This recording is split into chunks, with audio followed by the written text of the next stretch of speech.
September 29th, 2007. To date, you have been responsible for 960 captures. This is America's Most Wanted, with host John Walsh. From across the country, our team of correspondents. Now, from our Washington Crime Center, join the manhunt. Good evening. You know, some people feel that their pets are part of their family. So, what if someone threatened to harm that beloved family member? Well, you're about to meet a woman who suddenly finds herself locked in a wild life and death struggle with a stranger. But the life she's most concerned about is not her own. It's the life of her dog. Pasadena, California. It was October 27, 2006, and Heidi was saying goodbye to her father. She was headed home with a special friend, her new puppy named Audrey. I had only had her for about 2 weeks. She came into my life at a time when I needed to focus my attention on something other than what was just going on with me. And as Heidi headed home, she had no idea Manuel Penalosa was headed her way, leaving a wake of destruction behind him.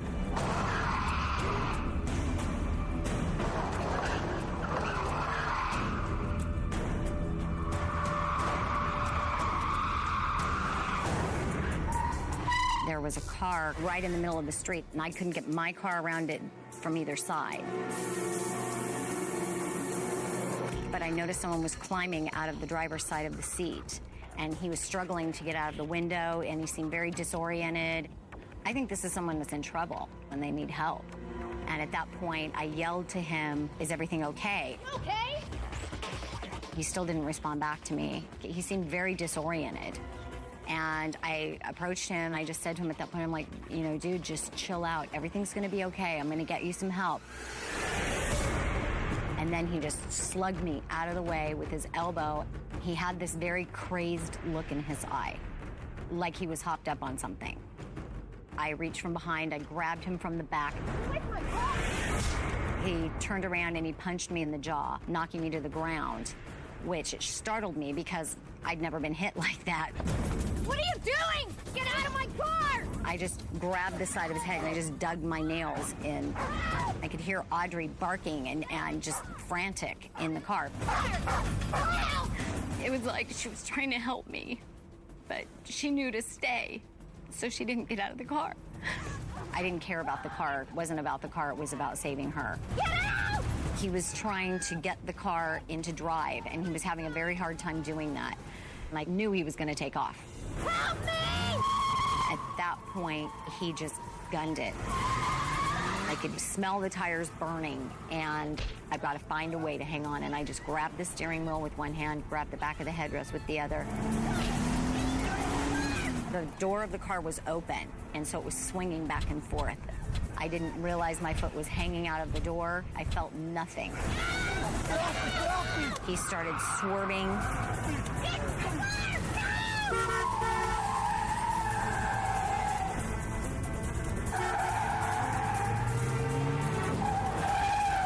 And he got up to 50 or 60 miles an hour. And he tried to elbow me this way, trying to knock me out. The whole time just hitting me right in here with his elbow. At that point, I couldn't hang on any longer. I wasn't aware of it at the time, but there was a car coming right at me. You okay? He was yelling at me, "Don't move, don't move. I'm calling 911. I just saw the back of my car go, and I just screamed, "Please don't kill my dog." The driver would rush Heidi back to her parents' house and quickly disappear. Heidi was lucky to be alive. My face was split like a melon. I was bleeding from my mouth. I was bleeding from my arm. While a friend waited with Heidi for an ambulance, the thought of never seeing her dog again was more painful to Heidi than her injuries.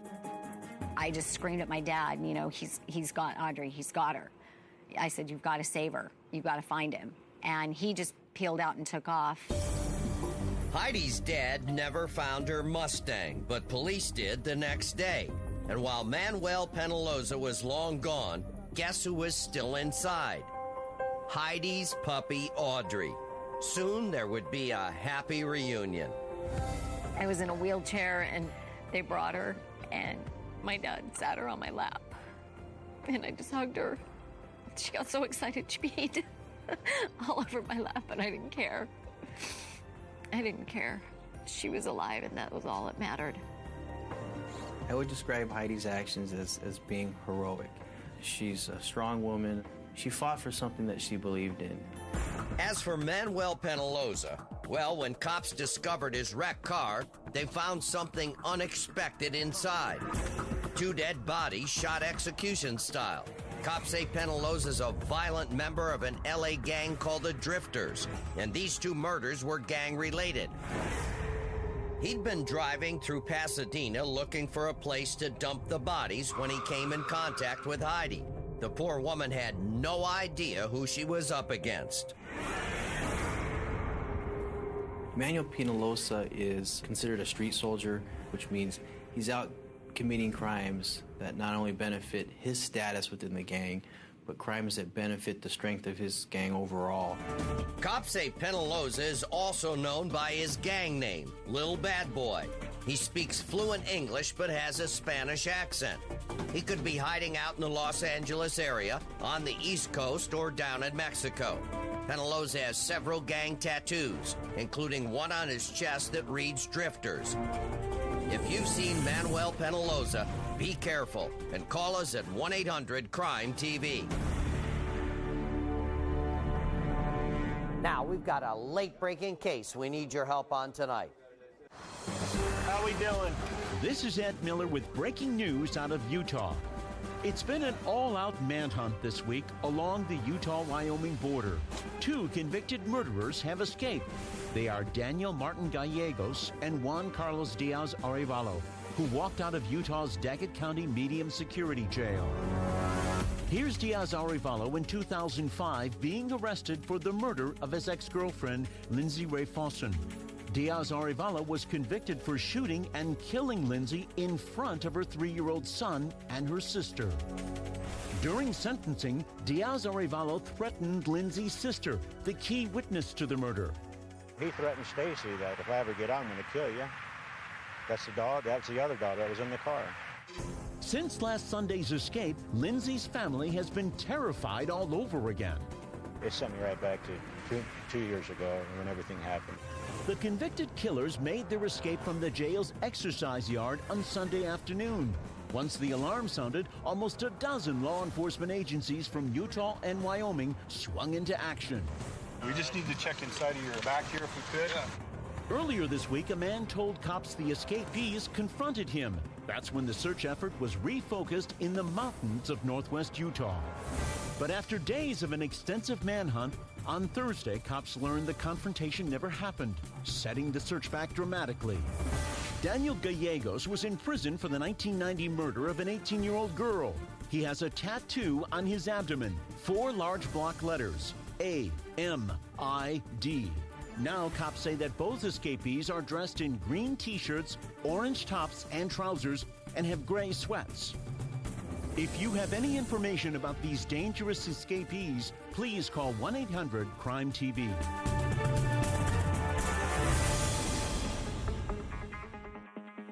Coming up, we tell our children that there is no such thing as the Boogeyman.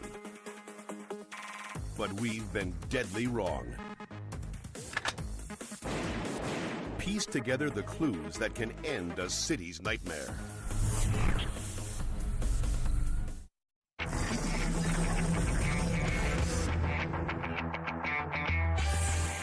Here's what's breaking on this week's Crime Wire. In Richland, Pennsylvania, it's Attack of the Ninjas. Dressed all in black, one wielding a samurai sword, the other armed with a dagger, stick up a gas station. The attendant is bound and gagged. Then the ninjas spring into action, ripping off the store's cigarette stock, cash, and more than $6,000 worth of lottery tickets. Late this week, cops ID'd the ninjas. Go to AMW.com for all the updates. A downright disgusting discovery in Nevada. A half-hour homemade child porn videotape is given to cops by a guy named Darren Tuck, who claims to have found the tape in the desert 5 months ago. On the tape, horrific images of an unknown man brutally sexually assaulting a young girl. Cops still need to help ID her attacker. Off the coast of Florida, a mystery at sea. Last Saturday, 6 people set out in a chartered boat, which was later found adrift and abandoned.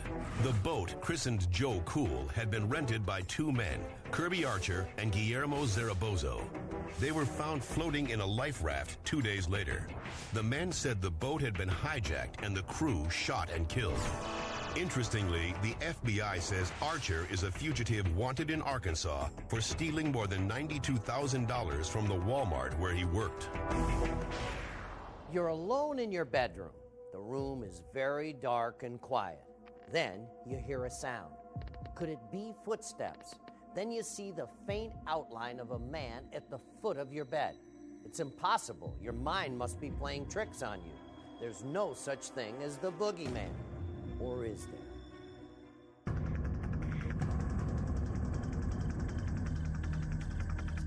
The sun rises in Dallas, and everyone exhales. It's like we look over our shoulders too now. And every evening when the sun goes down, the tension mounts. The next victim, what's he gonna do? Even the most experienced investigators wait nervously, wondering if tonight is the night the Dallas Boogeyman reappears. This one's personal. He's made it personal. I looked left. I saw this man approach me with a gun, and he aimed at my window and started shooting. That shooting was one of the Boogeyman's 13 cases, which he committed in May and June of 2005. They started as simple robberies, but each time the violence increased. When the money no longer satisfied him, he began sexually assaulting some of his victims. That's when he became Detective B.J. Watkins' problem.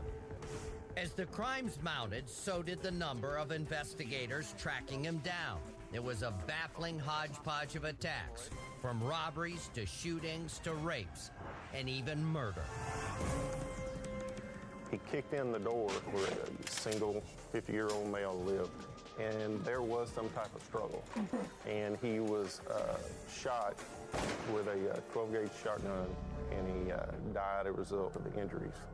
My gut feeling is he made a mistake. He did not expect this man to be the victim. He got into a situation that he had to escalate it to that point because he was going to get caught otherwise. After you shoot and kill someone, you know, everything changes in my mind. He is very violent, and police want to find him fast. In June of 2005, this case hit the media. The whole city and the Boogeyman paid attention. The Boogeyman's next move surprised everyone. He did nothing. And that's frustrating. You know, it's coming, you just don't know when. For 5 tense months, the predator lay dormant.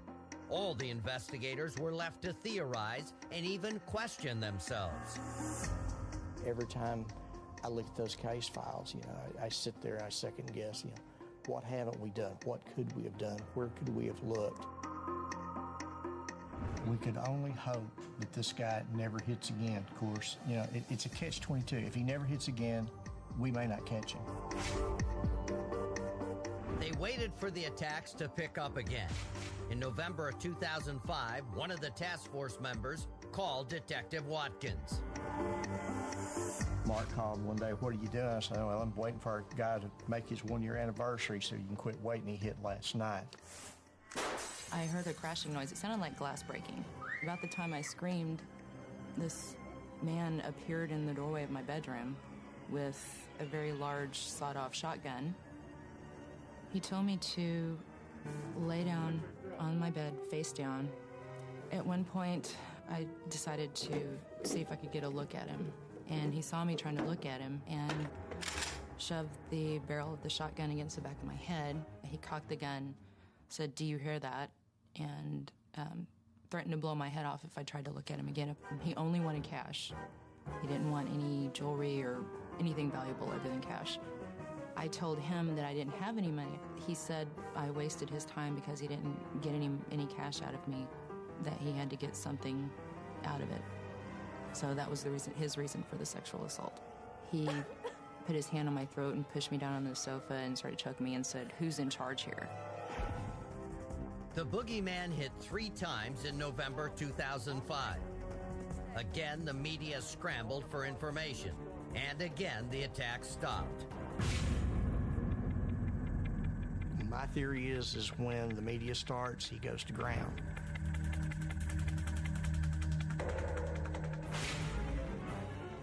This past April, the media coverage died down, and the Boogeyman ramped up in a big way.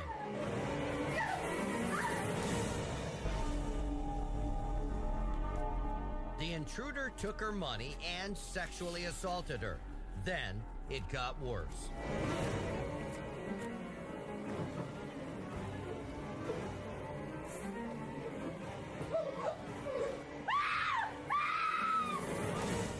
She laid there. He checked her for her pulse. She pretended to be dead, basically. Once the Boogeyman left, the woman's only hope was to go to a neighbor to get help. She then went towards her front door, at which point she felt a force coming into the door. It was him. And she got stabbed again twice.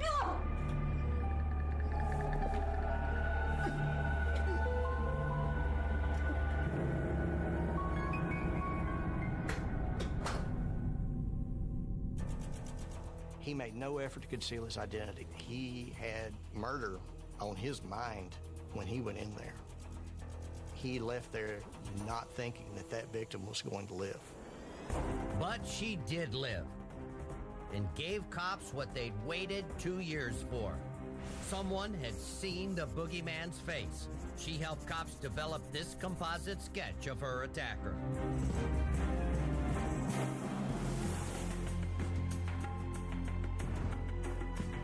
It's been 6 months since the Boogeyman's hit Dallas.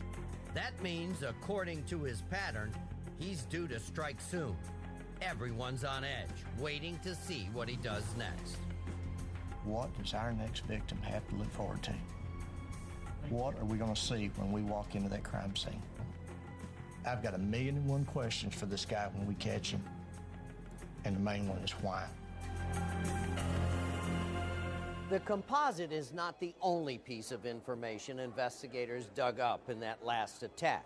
Cops say the Boogeyman used the victim's ATM card. Now take a look at the videotape. Unfortunately, you can't see his face, but you can see his gloves. They're like these, a pair of blue and black Franklin batting gloves. Now, there are more clues about the Dallas Boogeyman on AMW.com. Log on and take a good look at them. Now, stay with us. There's a lot more bad guys to grab tonight. We'll be right back. Up next, John Lieberman tracks down a convicted terrorist. I feel no remorse whatsoever for the bomb. Can what he has to say lead us to the ghost of Wisconsin?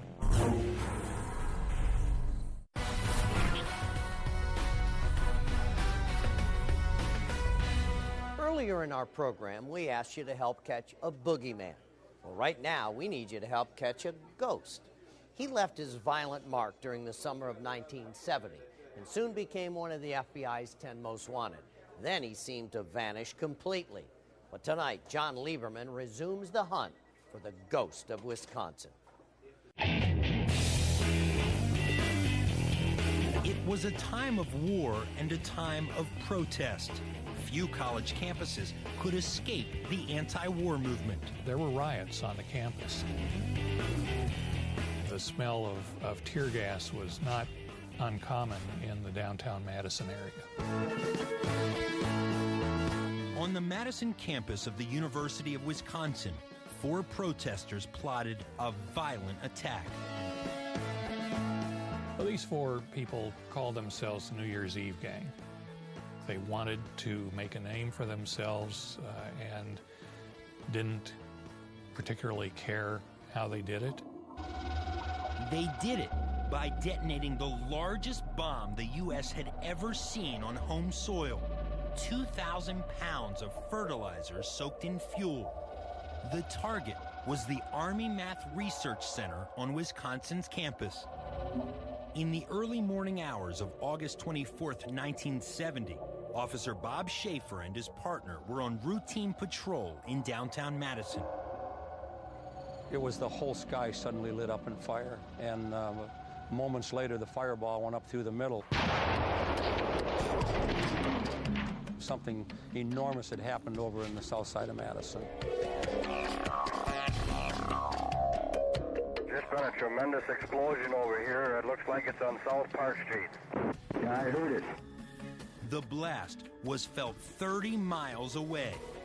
Did you hear it out there? Yeah. Oh, I heard it up here. I saw a vehicle traveling at what I thought was a rather high rate of speed. We never came face to face with them, but I immediately picked up the mic and I called our dispatcher. Jot this down. We saw what appeared to be a white Corvair go south on Park Street and turn by Schmitz. Any license? Negative. I relatively knew in my mind at that time that whoever was the occupants of that vehicle, I felt were probably responsible for what happened here. Got information to our people in the basement of this building. We have a man here with us that's taking us over. When we went directly up the alley into the building was on fire and falling down, but it was, to me, it was absolute total destruction. Daylight revealed an estimated $6 million of destruction. 32 buildings on campus were damaged. There had been vehicles that were parked in the alleyway that were totally destroyed. There was a huge crater in the ground. The vehicle that carried the bomb was gone, had absolutely disintegrated. I don't know how many people really realize it was really tragic. Was the people that lost their life's work and research that had no duplication that went up with this thing. Sterling Hall was home to the physics department, but also housed the Army Math Research Center, a Department of Defense project. The explosion caused several injuries and 1 death. A brilliant physicist, Bob Fosnacht, was working late in Sterling Hall before leaving for a family vacation. It's hard to measure what a person will do later in life. When you're only 30-something, you've made a start, but you haven't been able to do all the things you could in life. Frank Scarpace was a student at the time and a friend of Bob's. He was also at Sterling Hall that night. I'm actually fortunate to be alive because I could just as easily have stayed there all night.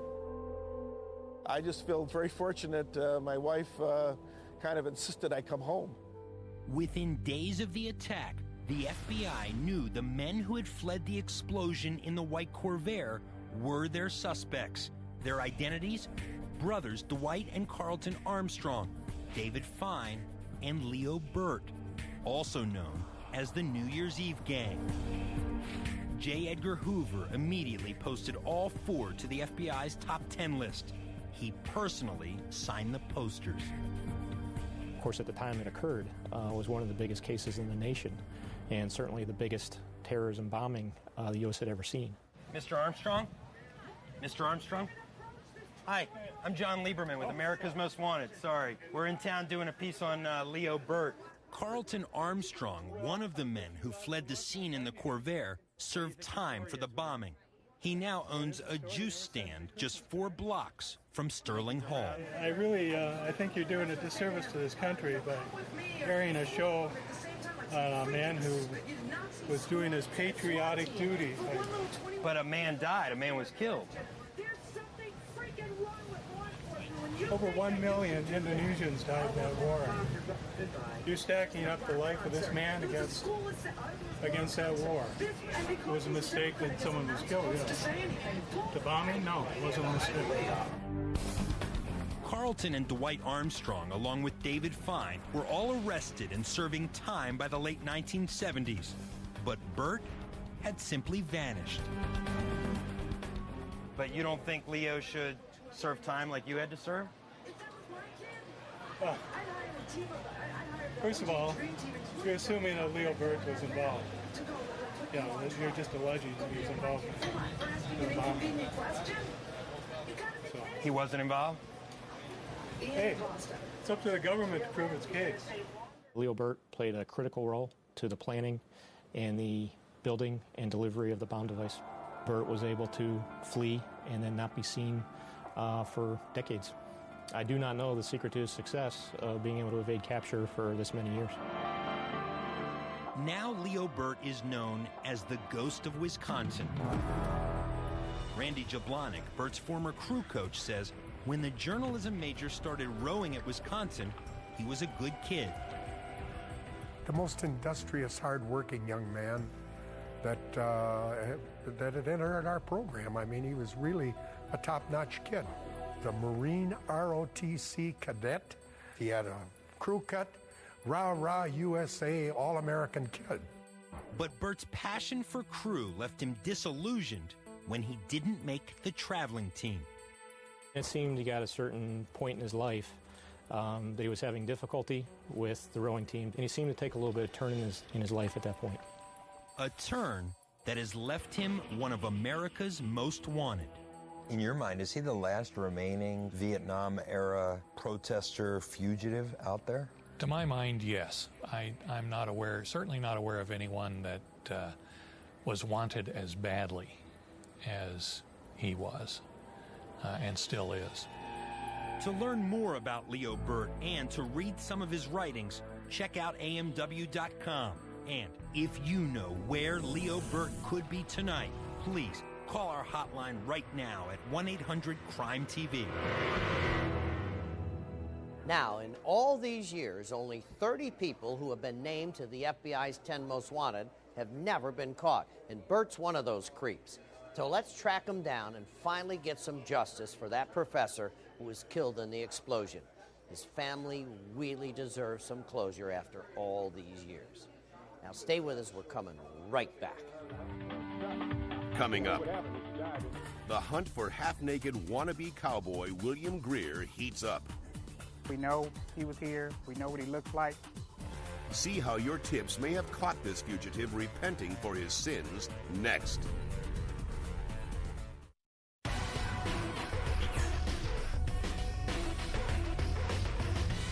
Now, we've got a breaking news update on a case we told you about last week. That's a great. Hang on just a second.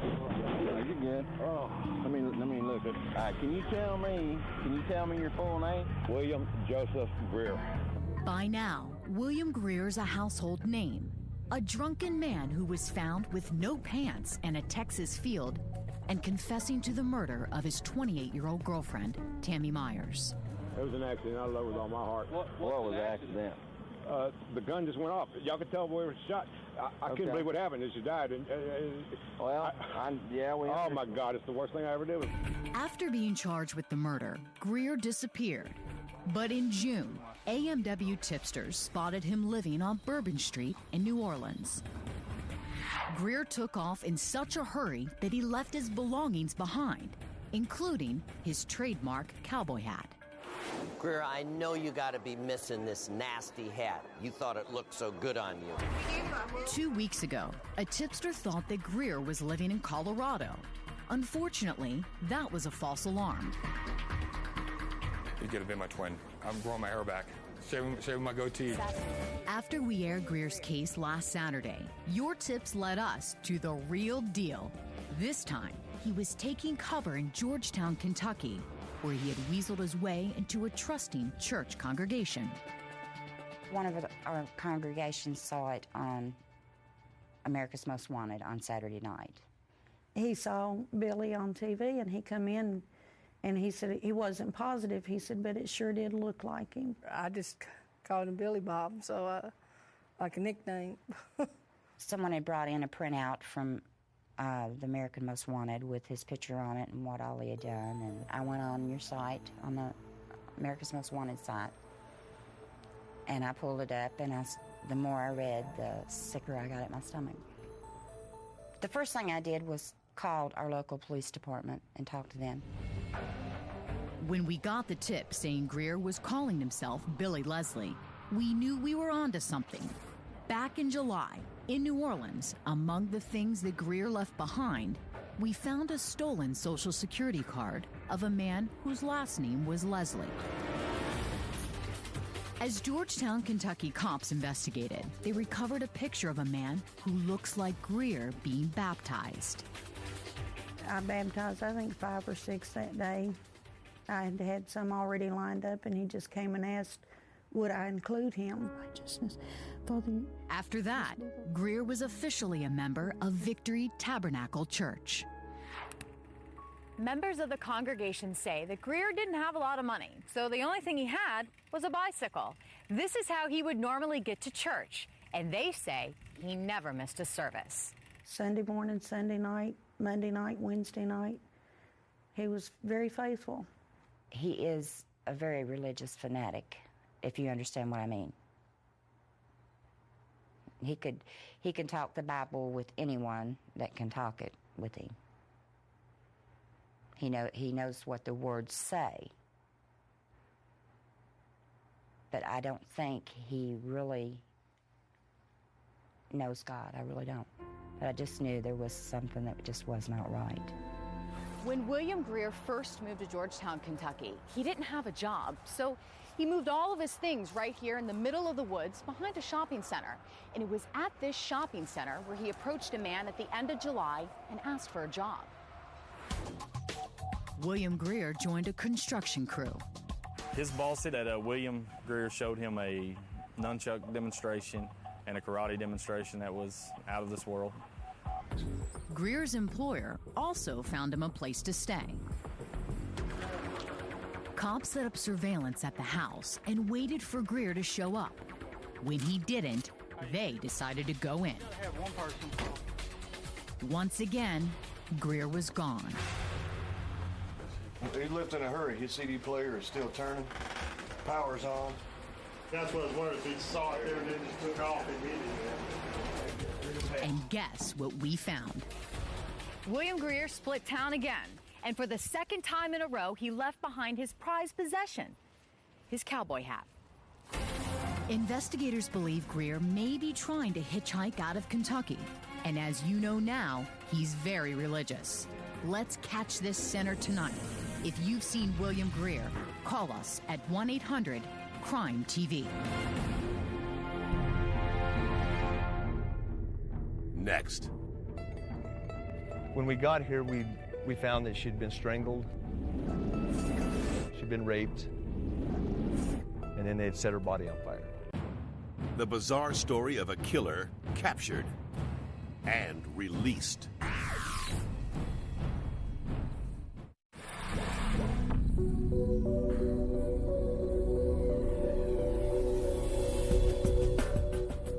You're about to see a story of justice lost and justice found. The story of a bad guy who almost got away and a beautiful girl with a promising future cut far too short. She was one of a kind, exuberant, relentless, joyful, loving, and fierce. Katie loved you like a freight train. I mean, when she loved you, she loved you. You might say she had me wrapped around her little finger. She was incredible. With a loving family by her side, Katie Sepich grew from incredible to accomplished. She had just received her bachelor's degree and was starting graduate school. The New Mexico State grad had many new beginnings to look forward to, and her family was anxious to see her future unfold. Though she lived a few hours from home, it seemed nothing could break the bond Katie shared with her family. That was until August 31st, 2003. That night, Katie returned home late from a party, but she'd forgotten her keys.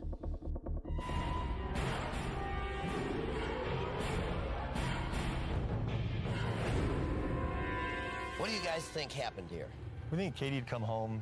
She was trying to remove her screen. Somebody driving by had seen her walk up, and he attacked her right here. There was a struggle here. The gravel here was really moved around.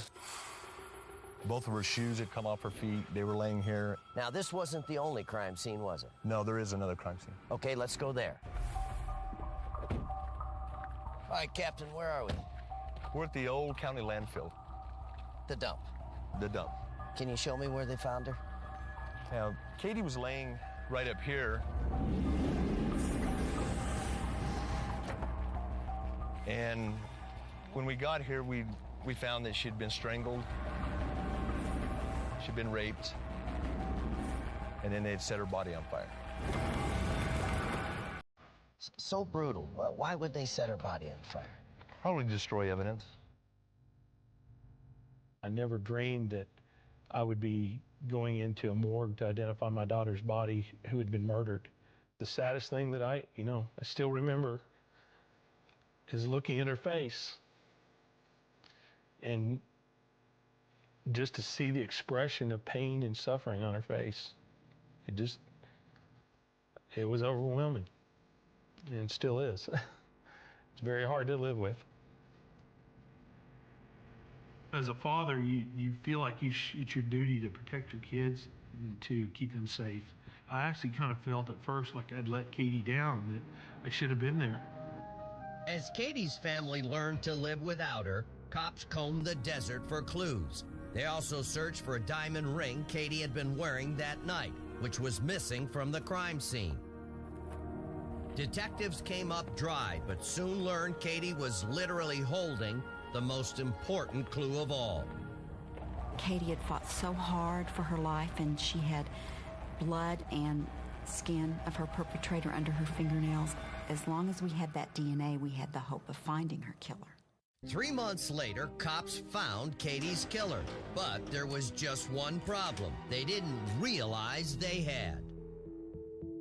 On November 14th, 2003, cops arrested a man for a completely different, yet eerily similar crime. 911, what city? What's your emergency? I believe someone trying to break into our house. A girl living in the same town as Katie made the call, and cops say she and a friend barely survived.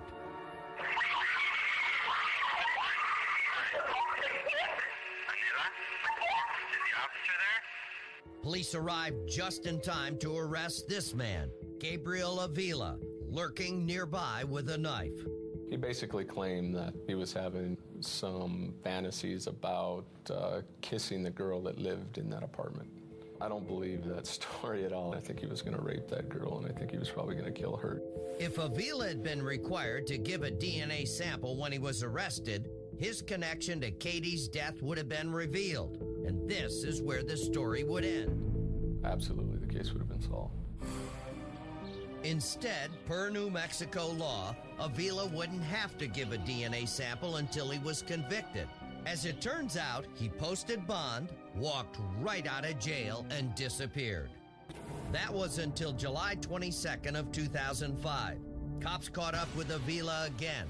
He was convicted and jailed for the incident involving the two girls. And this time, cops took a DNA sample. Avila sat quietly in prison until finally, in December of 2006, the lab results returned and nailed Avila at last. The detective called me and said, "We have a match." I didn't think I heard him right at first. He said, "We have a perfect, complete match. We know who killed Katie. Following the DNA hit, other evidence stacked up quickly. Cops learned the tires on Avila's truck matched the tire marks at the crime scene. And that's not all. Avila's wife told detectives that while cleaning her husband's truck one day, she found a mysterious piece of jewelry in the truck's ashtray. They brought it to me to identify, and it was Katie's ring. I wear it every day, and it's very precious to me. I saw it on her finger a week before she was murdered. She showed it to me. Her boyfriend had given it to her. The ring, the tire marks, and most importantly, the DNA. In their final move, cops confronted Avila with the pieces of the puzzle. At that point, I mean, you could see him shrink in his chair, and then he said, you know what, I'll tell you what happened. And then he spilled it out. He said that he had been at the local nightclub and he had scored cocaine from this guy. As he was driving home, he came across Katie walking home. He said he'd, gotten out of the car to go up and see if Katie needed help. She said, no, I'm fine. And he said something snapped, and he just decided that he had to have her, so he raped her. And he said that he really didn't mean to kill her. He was trying to keep her quiet. But he killed her. December 26, 2006 would have been Katie's 26th birthday. Though she's gone, she did receive a gift. That day, cops filed murder charges against Gabriel Avila, and he'll likely spend the rest of his life locked in a prison cell. Gabriel Avila was not someone that was going to come up on the radar screen. DNA made this case. If we wouldn't have had it, I don't think we would have solved it. Isn't a day goes by that I don't think about her. Katie touched more lives in her 22 years than most of us do in a lifetime. I certainly hope that we can all learn from her life, and the many positive things will happen because Katie was here with us for a short while.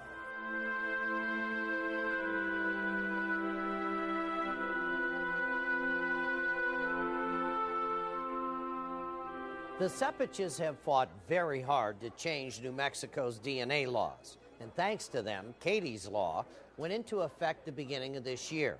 Next, the Sepiches want to take Katie's law nationwide. To join them and learn more about this important cause or about DNA and the laws in your state, please visit our website, amw.com.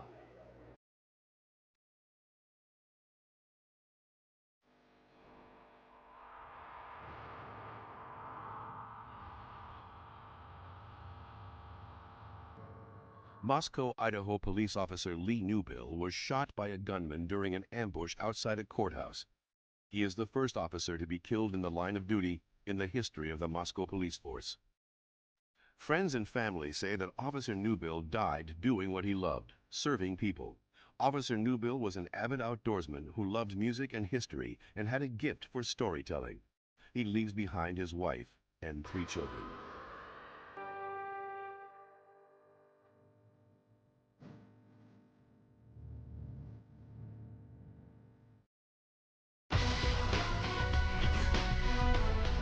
Now, here's a quick review of some of tonight's cases. Manuel Penalosa is wanted in Pasadena, California for murder and carjacking. Convicted killers Danny Gallegos and Juan Carlos Diaz Arevalo escaped from the exercise yard of a Utah prison last Sunday. This is the sketch of a man wanted in Dallas for several home invasions that have resulted in murder, attempted murder, and rape. And William Greer is wanted for murder in Harris County, Texas. I'm John Walsh. Thanks a lot for watching tonight, and remember, you can make a difference.